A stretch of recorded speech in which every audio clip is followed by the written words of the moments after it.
Why is free trade such a good thing? Join Richard Ebeling and me in this week's Libertarian Angle as we examine that question.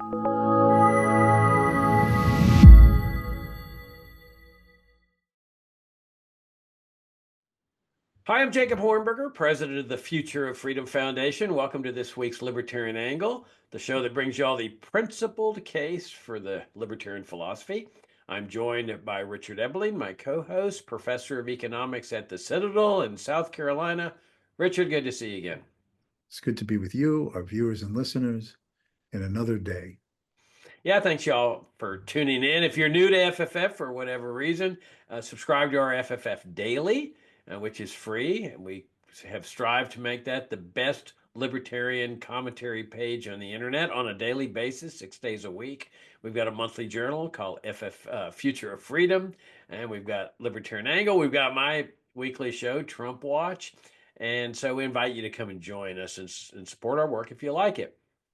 So, Richard, obviously, one of the big domestic issues of our time, political issues, at least since Donald Trump was restored to the White House, is the concept of free trade and protectionism.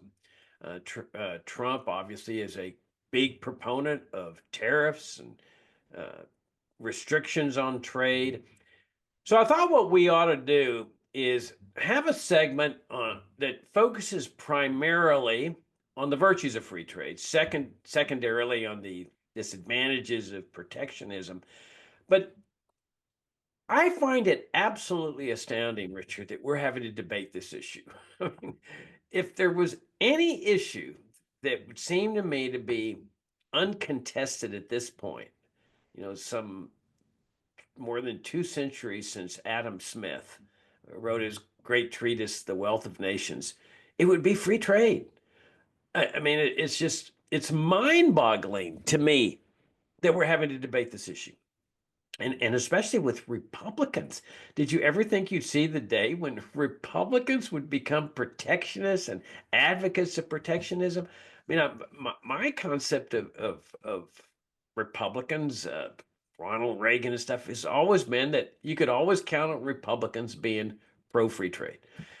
So we have to do what I think is our job here at FFF, and that is focus in on the virtues of freedom, which obviously encompasses free trade. So let me give a couple of introductory remarks on the virtues of free trade, and then I'll hand the baton over to you. The first thing is what I just mentioned is freedom. I mean, the Future of Freedom Foundation is about freedom.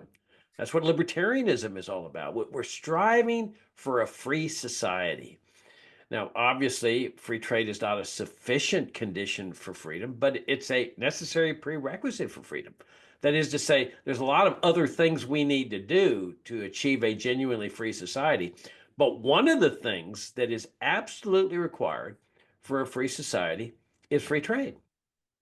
And so, if anybody wants a free society, he has to advocate free trade, which is why I find it somewhat interesting that there are some libertarians that are supporting Trump's policies. When how can you be advocating libertarianism at the same time as advocating a policy that is anti-freedom? Now, why do I say that it is the only policy that is consistent with freedom? Well, because the libertarian philosophy is based on the notion that you can do whatever you want in life so long as your conduct is peaceful, non-fraudulent, as long as you're not murdering, raping, stealing, and so forth from people or defrauding people. You're free to live your life any way you want. Well, that obviously includes entering into exchanges with other people, economic exchanges, buying something from somebody or selling something to somebody anywhere, not just your next door neighbor or not just a person in the next town over or in another state, but all over the world. Why? Because it's your money and it's your product. You have a right to do whatever you want with it. It's very peaceful to sell your product to somebody in China. It's very peaceful to use your money to buy something from somebody in Cuba. So it is a necessary prerequisite of freedom. But the second one is the utilitarian argument. That is that free trade raises people's standard of living. Now, why is that? Well, because when you, in every trade, both sides benefit. By definition, you're giving up something you value less for something you value more. So therefore, at the moment an exchange takes place, both sides have raised their standard of living. So you can have a nation without a manufacturing cars, without big industries, that is simply based on trade, that is raising its standard of living, then simply through the act of trade. And so this is beneficial. When people's standard of living is rising, that's something good. That's something that we should relish all over the world. That if people in China or Vietnam or Cuba or whatever are raising their standard of living in legitimate ways, that's something we should all celebrate. It's something we should revel in. And so, to the extent that Americans are free to travel and trade and buy and sell with people all over the world, that's a good thing because everybody's standard of living is rising in the process. Those are the two big reasons that I point out in terms of the virtues of free trade: freedom and higher standards of living. What do you think? Well, of course, when you talk about higher standards of living, it's not only that Bob has a can of beans, Sam has a quart of milk, and each prefers the good that the other has, and therefore trade a lower valued item for a more highly valued item, and they both better off. Obviously, that's true. But the important question comes is, well, how do they have a can of beans and how do they have a quart of milk for them to respectively trade away for what they value more highly from the other? And that gets to the other inescapable and important part of freedom of trade, and that it allows a broad and wide geographical participation in an open, competitive, and freely exchanging system of division of labor. The fact is that we are born unequal in a whole variety of ways. It may be the case that a classical liberal and many conservatives and even some modern liberals will talk about equal rights before the law, by which that means equal justice. You have the same right of freedom of speech, freedom of the press, freedom of this, protections under the Bill of Rights and so on. But the fact is that while we believe in equal treatment and equal individual rights, the fact is individuals, we are not equal. Some are short, some are tall, some have more dexterous mental acumen than others. Our interests and our motives are different. Our family backgrounds are different. Our educational, not just opportunities, but interests are different. And as a result, there's a wide diversity of the human skills. Then combine that the resources of the earth are not evenly distributed. You often hear about these rare earth items that are needed for making various items, smartphones and other things. They're not evenly distributed around the world. Climate affects it. Some climates are more conducive to growing bananas while others are not. So the point is that if we are to take advantage of the diversity of human skills, both inherited as well as acquired, and if we are to take advantage of the diversity of resources, both raw materials and climate circumstances that make it easier or more difficult to manufacture or grow or raise certain things, there is no way for all of us to benefit from these things than through freedom of trade. If you listen to Donald Trump, he's horrified. He's shocked that America doesn't have a steel industry. Oh, we have to protect American steel, U.S. steel. Otherwise, how are we going to be able to be great without a steel industry? Well, the same thing could be said by the leaders of every political country that don't own either as government or in private individuals their own airplane manufacturing companies. How many countries have a Boeing or a Lockheed Martin? Very few countries have this. Few European countries, Japan, but I mean, very few have it. Are all these other countries around the world to feel that they're challenged? They can't be equal. Their citizens cannot have comparable prosperity because their citizens do not own airplane factories? It's absurd because certain places are more conducive to manufacturing in terms of availabilities and and resources and skills and mobility of things. So we want to take advantage of the diversity of human skills and the diversity of resources around the world. And to do so means to allow people who have these skills in one location and others have resources and raw materials in another location to be able to offer them in trade with those who have other things that the first people would like to have, but which those other groups possess, which they don't. So this idea of mutual gains from trade don't just apply to trading existing consumer items, but to take advantage of the global possibilities of trade, specialization, division of labor, cost efficiencies that can only occur when the free trade zone is the globe, the world itself. When the Soviet bloc disappeared in the late 1980s, and then with the end of the Soviet Union in 1991. And then when many countries in what we used to call the third world, Asia, Africa, some parts of Latin America, gave up at least partly their following of the socialist road and introduced, however, partly some market relationships and privatization of some forms of business and investment, and then integrated themselves with the more advanced and more market-oriented parts of the world at that time, everybody benefited. Human skills were freed up to be taken advantage of as the individual saw best. Resources that had profitable uses and applications to make goods for their own citizens and to trade away with other nations for desired goods to be imported back to their countries, all were more greatly free to be taken advantage of.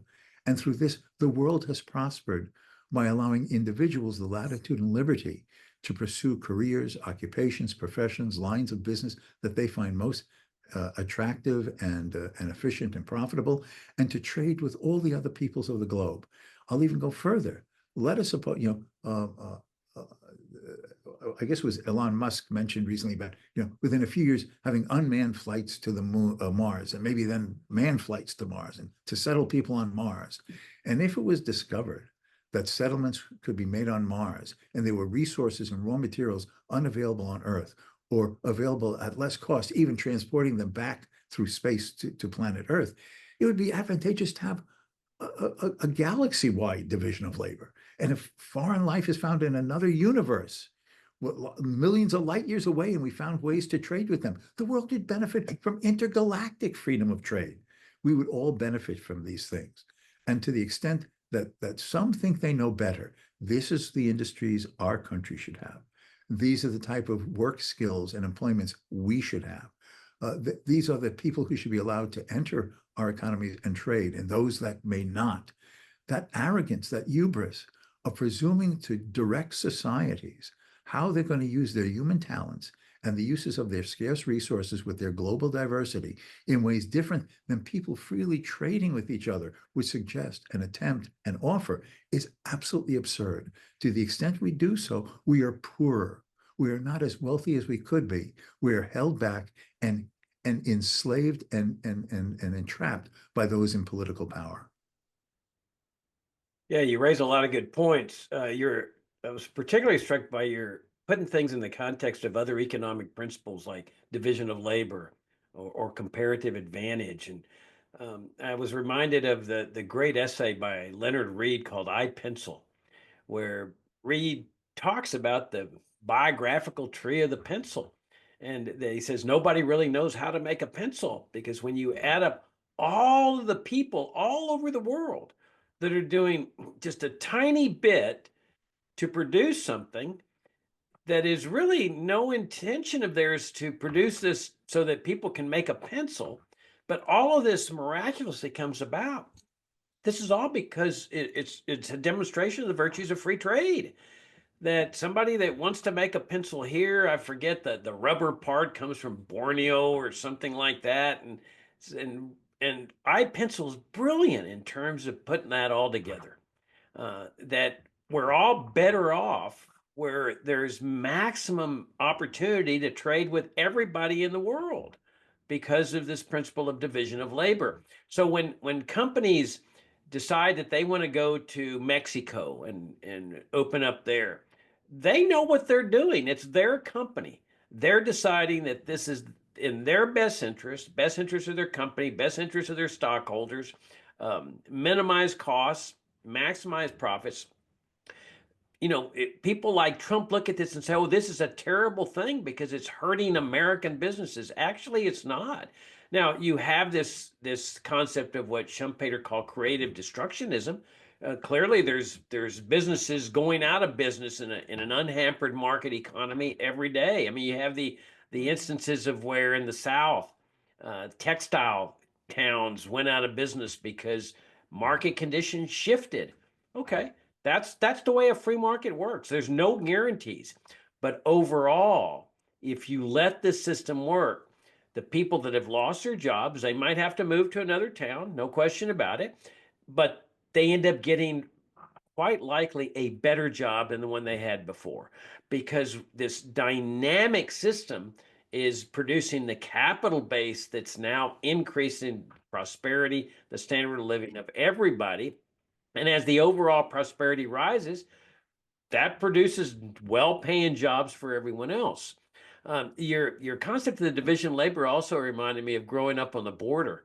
Um, I grew up on the Texas-Mexico border, and a lot of people in Laredo hired Mexicans who would come over. I don't know exactly how they did it, but they would come over, and I don't think the restrictions on coming over were very stout back then, the 50s and 60s.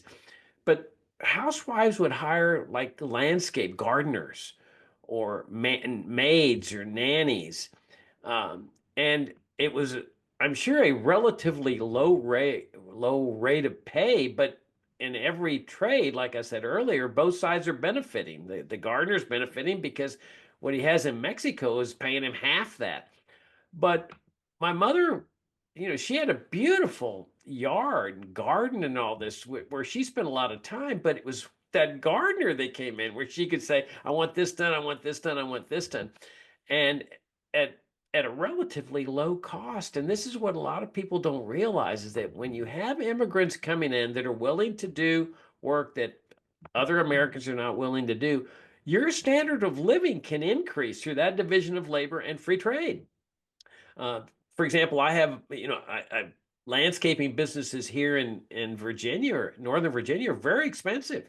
So I go out and I put my own mulch out and do the whole thing, which I'd rather not do, to be honest with you. But it's so expensive that I choose to do that. But if somebody came along and said, "Hey, I just arrived from Guatemala, I can really fix up your lawn for $50 or something," I'd say, "Great," and I'd do it. And in that way, you're increasing your standard of living as compared to doing it yourself or hiring some expensive outfit to do it. Yeah, see, this is what Trump and some of his followers obviously don't understand. Let us suppose an American has been making a product for $10 a piece, and some manufacturer in, let's say, France, devises it to make it for a lot less, so that even with his own manufacturing in France and then transporting it to the United States, could sell it to American consumers for $5. Now, if the American consumers are able to purchase the foreign French uh, import alternative, they get the product they wanted for $5 instead of the 10 from the American manufacturer, and they have $5 left in their pocket. That means that they have $5 extra to spend in ways that previously they couldn't afford on desirable commodities. That's going to raise the demand for other things. If jobs are lost because the American producer of $10 is unable to devise a way to match the French rival, then he may have to cut back production and employment, or maybe he'll just have to shut down.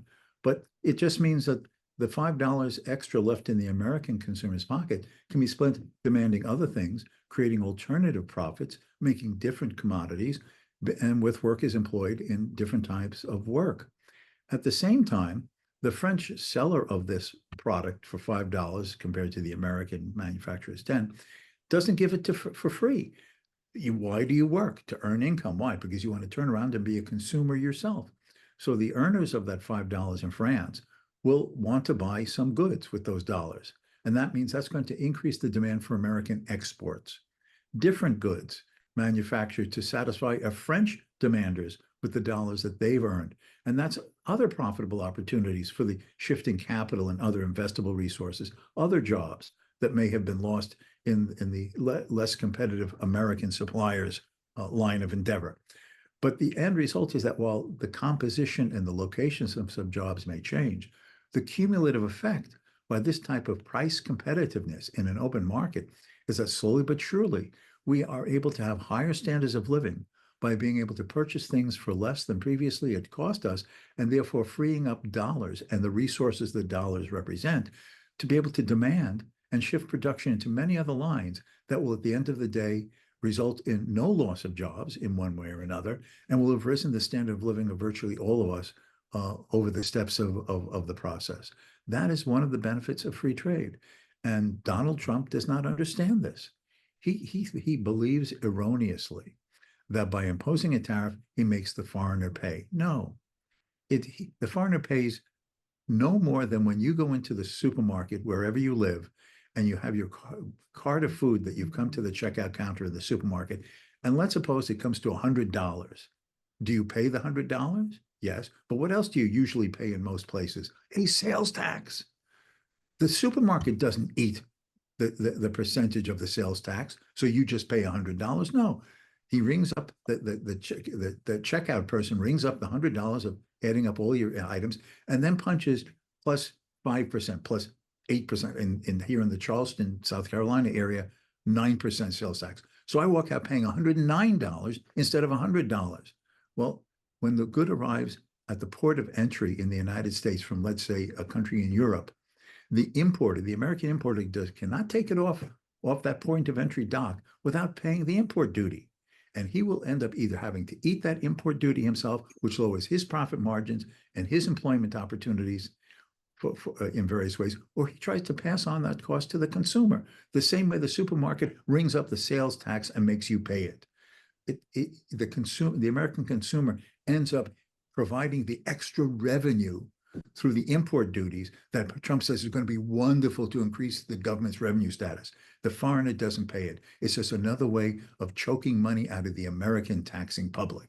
And at the same time, by not letting those goods in at the lower prices they hypothetically could have been imported for and sold for, you are preventing Americans from being as wealthy and as rich and as better off as they could be, and certainly slowing down and retarding the process by which economic betterment would have been possible.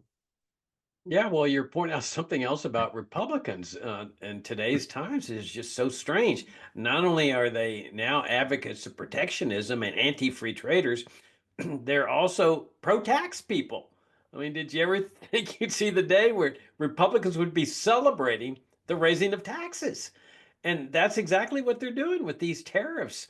Now, I think it's important to separate out two concepts here, that the tariff itself is anti-freedom. It's an increase in taxes, but there's also the process by which he's doing this, which is a separate concept. He's just doing it on his own. In a free society, a democratic society, we have separation of branches, balance of powers, because we don't want dictatorial powers to be centered in one branch or another. Well, what Trump's done is he's just taken the legislative powers and abrogated them to himself. Now, apparently Congress has delegated this power to him to declare an emergency and raise tariffs, but that's clearly unconstitutional because a branch cannot delegate its own powers to another branch. But he has certainly taken advantage of it and said, okay, I'm levying taxes on the American people when they buy goods from Mexico, when they buy goods from Canada, when they buy goods from Japan or China or whatever it happens to be. That in itself is antithetical to the principles of a free society, a democratic society. But the tax itself, Richard, is so unbelievable to me that Republicans are celebrating the raising of taxes on the American people. I also would like to mention, when I first got into libertarianism in my late 20s, one of the first things I discovered was Frederick Bastiat's books. And, we've got experienced people watching Libertarian Angle, experienced libertarians, so I'm sure most everybody's probably read Bastiat, but there's always a chance that somebody tunes into this program and says, who the heck is Frederick Bastiat? Well, he was a 19th century French free market advocate, libertarian, got elected to the parliament there, and his books on free trade are absolutely the best exposition of free trade you will ever read. I mean, I cannot recommend them too highly. And he shows not only the virtues of free trade, but he points out the faults and fallacies of the protectionist thinking. So I recommend those. At the very same time, Richard, you and I have discussed over the years that we've known each other that the free trade movement was going on in Great Britain in the 19th century, with Richard Cobden and John Bright leading that movement. And ironically, nobody reads Cobden and Bright, except nerds like you.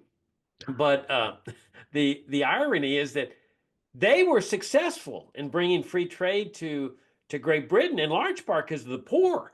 The poor were able to recognize the virtues of free trade insofar as the poor people were concerned, which is really fascinating. They were helping lead this movement to free trade.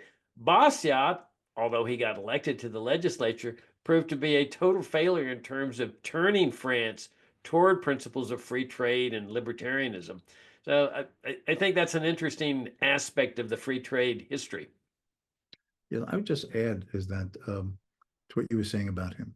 Uh, Liberty Fund of Indianapolis has been slowly but surely beginning to publish a collected works of Frederick Bastiat. And they're arranging the volumes and the essays a little bit different than they have previously been available in English. But in general, I would suggest to the reader who's interested, there are two excellent collections in particular. One is called Economic Sophisms, and the other is called Essays in Political Economy. They were originally published in the English editions that I'm referring to by the Foundation for Economic Education, FEE. They're downloadable for free on the internet. Just punch in Frederick Bastiat, Economic Sophisms, or Essays in Political Economy, and you'll find some edition that someone has put up online where you can download it for a free PDF.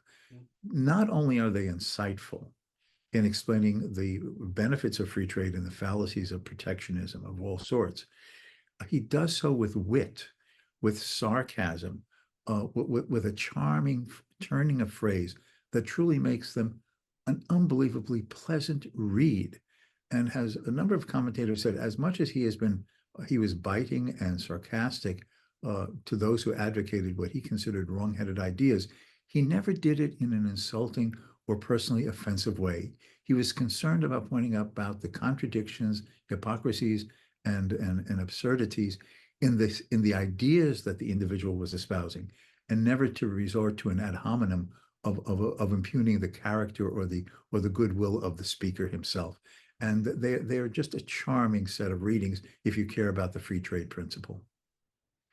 Yeah, and I know we're almost out of time, but I also would mention a guy named William Law. When I first discovered the Foundation for Economic Education, and I went to two of their seminars soon after that, one of their speakers was a guy named William Law, who is president of Cudahy Tanning Company in Wisconsin.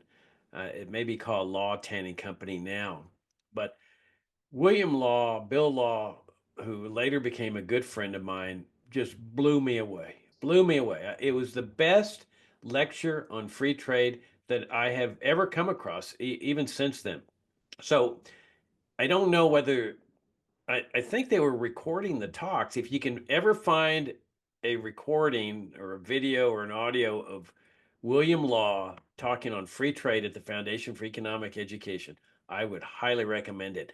Law was also a member of what was called the Council for Competitive Economy, which was a group of businessmen back in the 70s, maybe early 80s, who took a principled stand in favor of free trade. It was really an impressive organization. And Law even had an op-ed in the Wall Street Journal saying, "We're losing market share in my tanning company, the leather business, to Japan. But do not try to protect me. If we cannot compete, then we go out of business. We don't want protection because protectionism is wrong." Law was one of the most impressive principled libertarians I've ever met, and he was in the business world, Richard. I agree. I met Bill Law on one or two occasions myself.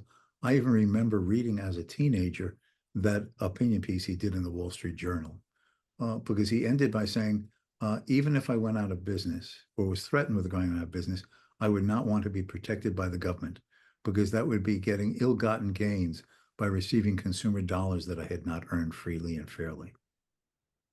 On that note, we'll wrap things up. Richard, as always, I greatly enjoyed the conversation. Thank you all for tuning in. Thanks for your great support of FFF. And Richard, look forward to talking to you next week. Until next time.